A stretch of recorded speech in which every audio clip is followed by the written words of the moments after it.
ಮಾನ್ಯ ಮಧು ಬಂಗಾರಪ್ಪನವರು ಈ ಸ್ಥಳಕ್ಕೆ ತೀರ್ಥಹಳ್ಳಿಯ ಗಾಂಧಿನಗರದಲ್ಲಿ ಇತ್ತೀಚೆಗೆ ಲ್ಯಾಂಡ್ ಸ್ಲೈಡ್ ಆಗಿ 3 ಅವಘಡಗಳು ಆಗಿತ್ತು. 3 ಜನ ಡೆತ್ ಆಗಿದ್ದಾರೆ ಮತ್ತು ಈ ಮನೆ ತೊಂದರೆ ಒಳಗಾಗಿದೆ. ಈ ಸ್ಥಳವನ್ನು ನೋಡಲಿಕ್ಕೆ ಪರಿಶೀಲನೆ ಮಾಡಲಿಕ್ಕೆ ಬಂದಿದ್ದಾರೆ. ಅವರು ಅಧಿಕಾರಿಗಳ ಜೊತೆನಲ್ಲೂ ಮಾತಾಡಿದ್ದಾರೆ, ಇನ್ನು ಮಾತಾಡ್ತೀನಿ ಅಂತೇಳಿ ಹೇಳಿದ್ದಾರೆ. ನಾನು ಅವರು ಸೇರಿ ಈಗಾಗಲೇ ಒಂದು ಮೀಟಿಂಗನ್ನು ಮಾಡ್ತಾಯಿದ್ದೀವಿ ತೀರ್ಥಹಳ್ಳಿ ತಾಲೂಕ್ ಪಂಚಾಯಿತಿ ಕಚೇರಿನಲ್ಲಿ ಅಧಿಕಾರಿಗಳ ಜೊತೆಯಲ್ಲಿ.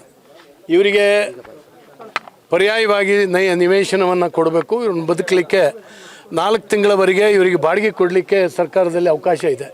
ಹಾಗಾಗಿ ಆ ಬಾಡಿಗೆಯನ್ನು ಕೊಡಿ ಅಂತೇಳಿ ನಾನು ಈಗಾಗಲೇ ಹೇಳಿದ್ದೀನಿ. ಬಾಡಿಗೆ ಕೊಡ್ತಾರೆ ಮತ್ತು ತಕ್ಷಣದ ವ್ಯವಸ್ಥೆಗೆ ಅವರಿಗೆ ಏನಾದರೂ ಆಗಬೇಕು, ಅದನ್ನು ಕೂಡ ಮಂಜೂರು ಮಾಡಿಸ್ಲಿಕ್ಕೆ ಎಲ್ಲ ರೀತಿ ಪ್ರಯತ್ನ. ನಾನು ಮೊನ್ನೆನೇ ಅವತ್ತು ಇಲ್ಲಿ ಗುಡ್ಡ ಕುಸಿತ ಸಂದರ್ಭದಲ್ಲೇ ಬೆಳಗ್ಗೆ 7:07ವರೆಗೆ ಮಾನ್ಯ ಮುಖ್ಯಮಂತ್ರಿಗಳನ್ನು ದೂರವಾಣಿ ಮೂಲಕ ಸಂಪರ್ಕ ಮಾಡಿ ಅವರಿಗೆ ಪರಿಹಾರ ಪುನರ್ವಸತಿ ಮಾಡಬೇಕು ಅಂತೇಳಿ ಹೇಳಿದ್ದೆ. ಅವರು ಕೂಡ ಈಗಾಗಲೇ ಸರ್ಕಾರದ ಕಡೆಯಿಂದ 5 ಲಕ್ಷ ರೂಪಾಯಿಗಳನ್ನು ಡೆತ್ ಆದಂಥವರಿಗೆ ಕೊಟ್ಟಿದ್ದಾರೆ. ಹಾಗೆ ಈ ಮನೆ ಕಳ್ಕೊಂಡವರಿಗೆ ಇನ್ನೂ ಕೂಡ ಕೊಡಬೇಕು ಅಂತ ಹೇಳಿದ್ದೀನಿ. ಯಡಿಯೂರಪ್ಪನವ್ರ ಕಾಲದಲ್ಲಿ ಈ ರೀತಿ ಪ್ರವಾಹದಿಂದ ಮನೆ ಕಳ್ಕೊಂಡವರಿಗೆ 5 ಲಕ್ಷ ರೂಪಾಯಿನ ತಕ್ಷಣ ಕೊಡಲಿಕ್ಕೆ ಒಂದು ಪ್ರಾವಿಷನ್ ಇತ್ತು. ಮತ್ತು ಈ ಮನೆಯವರಿಗೆ ರಮೇಶ ಯಾರಿದ್ದಾರೆ ಅವರಿಗೆ ಹಕ್ಕುಪತ್ರ ಕೂಡ ಇದೆ, ಇಲ್ಲಿಗಲ್ ಮನೆ ಅಲ್ಲ ಅದು. ಹಾಗಾಗಿ ಈ ಮನೆಯವರಿಗೆ ಕೊಡ್ಬೋದು. ಈಗೇನೋ ಕಮ್ಮಿ ಮಾಡಿದ್ದಾರೆ, 3 ಲಕ್ಷಕ್ಕೇನೋ ಇಳಿಸಿದ್ದಾರೆ. 1,20,000ಕ್ಕೆ ಇಳಿಸಿದ್ದಾರೆ. ಅದು ಯಾತಾಯಾತಕ್ಕೂ ಸಾಲದು. ಪಾಪ ನೋಡಿ, ಈ ಮನೆ ಕಳ್ಕೊಂಡು ಎಲ್ಲಿರಬೇಕು. ಆ ಹೆಣ್ಮಗಳು ಹೇಳಿದ್ಲು, ನಮಗೆ ಔಷಧಿ ತೊಗೊಳ್ಲಿಕ್ಕೆ ದುಡ್ಡಿಲ್ಲ, ತೊಂದರೆ ಆಗಿದೆ ಅಂತ ಹೇಳಿ. ಇಂಥ ಬಡವರಿಗೆ ನಾವು ಏನಾದ್ರು ಮಾಡಲೇಬೇಕು, ಅದನ್ನು ಖಂಡಿತವಾಗೂ ಮಾಡ್ತೇವೆ ಅನ್ನುವಂಥ ಮಾತನ್ನು ಸರ್. ಇನ್ನು 3 ಮನೆ ಸ್ಥಳಾಂತರ ಆಗಬೇಕಿಲ್ಲಿ.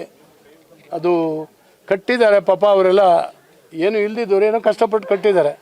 ಅವ್ರನ್ನ ಇಲ್ಲಿಂದ ಈಗ ಶಿಫ್ಟ್ ಮಾಡಲಿಕ್ಕೆ ನಾವು ಪ್ಲ್ಯಾನ್ ಮಾಡಿದ್ದೀವಿ. ಈಗ ಮೀಟಿಂಗ್ನಲ್ಲಿ ಕೂಡ ಮಾತಾಡ್ತೀವಿ.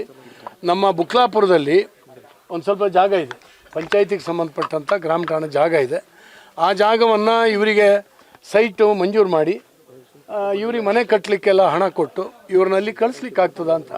ಈ ಸ್ಥಿತಿನಲ್ಲಿ ಇಲ್ಲೇ ಮನೆ ಮಾಡ್ಕೊಂಡ್ರೆ ಮತ್ತೆ ಆ 3 ಹೆಣ ಹೋಗಿದ್ರ ಜೊತೆಗೆ ಇವರು ಮತ್ತು ಉಳಿದಂಥವ್ರು ಹೋಗ್ಬೇಕಾಗುತ್ತೆ. ಆ ಪರಿಸ್ಥಿತಿ ಇಲ್ಲಿ ನಿರ್ಮಾಣ ಆಗಿದೆ. ಇದು ಒಳ್ಳೆ ಜಾಗ ಅಲ್ಲವೇ ಅಲ್ಲ. ಆದ್ದರಿಂದ ಅವರಿಗೆ ಬೇರೆ ಕಡೆ ಜಾಗ ಕೊಡಬೇಕು. ಪಾಪ ಇದನ್ನ ಹಾಗೆ ಹೋಗಿ ಕೈಕಾಲು ತೊಗೊಂಡು ಹೋಗಿ ಅಂತ ಹೇಳೋಕ್ಕೆ ಏನಾಗಲ್ಲ. ಅದರಿಂದ ಕೊಡೋಕ್ಕೆ ವ್ಯವಸ್ಥೆ ಮಾಡ್ತಾ ಇದ್ದೀವಿ. ಸರ್, ಖಂಡಿತವಾಗೂ ಸಮನ್ವಯ ಸಮಿತಿ ಆಗ್ತಾ ಇದೆ. ಒಟ್ಟಾಗಿ ಈ ಸರ್ಕಾರದ ವಿರುದ್ಧ ಹೋರಾಟ ಮಾಡಲಿಕ್ಕೆ ಎಲ್ಲ ರೀತಿಯಿಂದ ಪ್ರಯತ್ನಗಳನ್ನು ಒಂದು ವಿರೋಧ ಪಕ್ಷವಾಗಿ ನಾವು ಮಾಡ್ತಾ ಇದ್ದೀವಿ.